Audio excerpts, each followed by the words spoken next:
ఆంధ్రప్రదేశ్ మాజీ ముఖ్యమంత్రి వైసీపీ అధినేత వైఎస్ జగన్ సంచలన నిర్ణయం తీసుకున్నారు.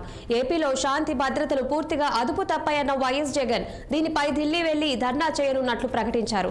జూలై 24వ తేదీన ఢిల్లీలో వైసీపీ ఎంపీలు, ఎమ్మెల్యేలు, ఎమ్మెల్సీలతో కలిసి ధర్నా చేయనున్నట్లు వైఎస్ జగన్ ప్రకటించారు. అనంతరం ప్రధానమంత్రి నరేంద్ర మోదీని కలిసి ఏపీలో నెలకొన్న భయానక పరిస్థితులను ఆయనకు వివరిస్తామని జగన్ చెప్పారు. అలాగే ఏపీలో రాష్ట్రపతి పాలనకు డిమాండ్ చేస్తామని జగన్ ప్రకటించారు. పల్నాడు జిల్లా వినుకొండలో హత్యకు గురైన వైసీపీ కార్యకర్త రషీద్ కుటుంబాన్ని జగన్ పరామర్శించారు. రషీద్ కుటుంబ సభ్యులతో మాట్లాడిన వైఎస్ జగన్ అండగా ఉంటామని హామీ ఇచ్చారు. టీడీపీ కూటమి ప్రభుత్వంలో ఏపీలో అరాచక ఆటవిక పాలన సాగుతోందన్న వైఎస్ జగన్ ఆరోపించారు. ఏపీలో శాంతి భద్రతలు లేవని, ఈ విషయంపై ఢిల్లీ వేదికగా ధర్నా చేస్తామని వైఎస్ జగన్ ప్రకటించారు.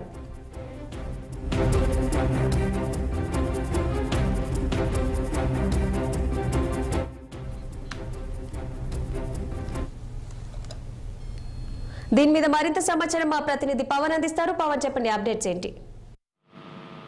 మొత్తానికి ఆంధ్రప్రదేశ్ లో ఆటవిక పాలన కొనసాగుతా ఉంది. ఇష్టానుసారంగా హత్యలు పెట్టరేగిపోతున్నాయనేటువంటి ఒక ఉద్దేశంతోనే మాజీ ముఖ్యమంత్రి వైసీపీ అధినేత జగన్మోహన్ రెడ్డి అయితే మాత్రం ఈ నెల 24వ తేదీన ఢిల్లీ వేదికగా దీక్ష చేయాలని చెప్పి కూడా భావిస్తా ఉన్నారు. మరి ఈ నేపథ్యంలోనే ఏదైతే నిన్న పల్నాడు జిల్లా వినుకొండలో చోటు చేసుకున్నటువంటి పాత కక్షల నేపథ్యంలో ఒక హత్య జరిగినటువంటి నేపథ్యంలో మరి దానికి సంబంధించి కూడా హత్య గావించబోయినటువంటి వ్యక్తి రషీద్ గా కూడా ఇప్పటికే గుర్తించినటువంటి నేపథ్యంలో ఆ వ్యక్తి వైఎస్ఆర్ కాంగ్రెస్ పార్టీకి చెందినటువంటి విద్యార్థి విభాగం చెందినటువంటి నేతగా కూడా గుర్తించారు. మరి ఈ నేపథ్యంలోనే నిన్న మాజీ ముఖ్యమంత్రిగా ఉన్నటువంటి జగన్మోహన్ రెడ్డి రోడ్డు మార్గాన తాడేపల్లి నివాసం నుండి వినుకొండ చేరుకొని రషీద్ కుటుంబ సభ్యులను అయితే మాత్రం పరామర్శించారు. పరామర్శించినటువంటి నేపథ్యంలో కూడా రాష్ట్రంలో జరుగుతున్నటువంటి విధి విధానాలపై, అదేవిధంగా జరుగుతున్నటువంటి మారణ హత్య ఉదాంతాలపై కూడా ఆ కేంద్రంలో ఉన్నటువంటి పెద్దలకు తెలిపి అనంతరం కేంద్రంలో ఢిల్లీలో ఒక రోజు దీక్ష చేయాలని చెప్పి కూడా భావిస్తా ఉన్నారు. మరి ఈ నేపథ్యంలో నిన్న ఈ విషయంపై కూడా ఒక క్లారిటీ ఇచ్చినటువంటి పరిస్థితి కూడా కనిపించింది. ముఖ్యంగా చంద్రబాబు కూటమి ప్రభుత్వం అధికారంలోకి వచ్చిన తర్వాత ఇష్టానుసారంగా వైసీపీకి సంబంధించినటువంటి శ్రేణులపై కాకుండా సామాన్య ప్రజలపై కూడా ఒక దమనకాండ కొనసాగిస్తా ఉన్నారు.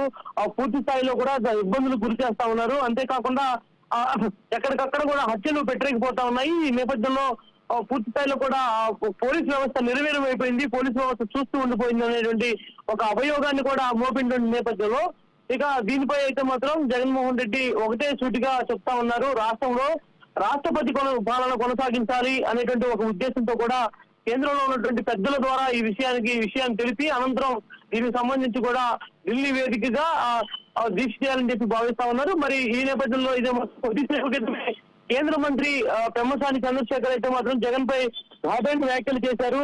జగన్మోహన్ రెడ్డి అనేటువంటి వ్యక్తి రోడ్డు మీద తిరిగితే ఇలానే ఈ విధంగానే హత్యలు జరుగుతాయని చెప్పి ఒక హాట్ కామెంట్ కూడా చేసినటువంటి పరిస్థితి కూడా కనిపించింది గుంటూరు నగరంలో.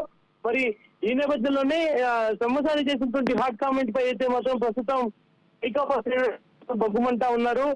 కేవలం కక్ష సాధింపు చర్యలతోనే ఈ విధంగా వ్యవహరిస్తున్నారని చెప్తా ఉన్నారు. మరోపక్క ఆ పెమ్మసాని చంద్రశేఖర్ ఒకటే జగన్ ని సూటిగా ప్రశ్నిస్తా ఉన్నారు. ఏదైతే పల్నాడు జిల్లా మాచర్ల నియోజకవర్గం కల్లకుంట గ్రామంలో తోటా చంద్రయ్య అనేటువంటి తెలుగుదేశం పార్టీ కార్యకర్తని అత్యంత కిరాతకంగా నడి రోడ్డుపై గొంతుకొస్తే ఆనాడు జగన్మోహన్ రెడ్డి ఏం చేస్తా ఉన్నాడు, దానికి సమాధానం చెప్పగలవా అంటూ కూడా ఆయన ప్రశ్నిస్తున్నటువంటి పరిస్థితి కూడా కనిపిస్తా ఉంది. ఆ జగన్మోహన్ రెడ్డి చేసినటువంటి కుర్చీల రాజకీయాలు ఢిల్లీలో ఉన్నటువంటి పెద్దలందరికీ తెలుసు కనుక ఢిల్లీలో అతన్ని ఎవరు పట్టించుకునేటువంటి పరిస్థితి లేదంటూ కూడా ఆయన కామెంట్ చేసినటువంటి పరిస్థితి కనిపించింది.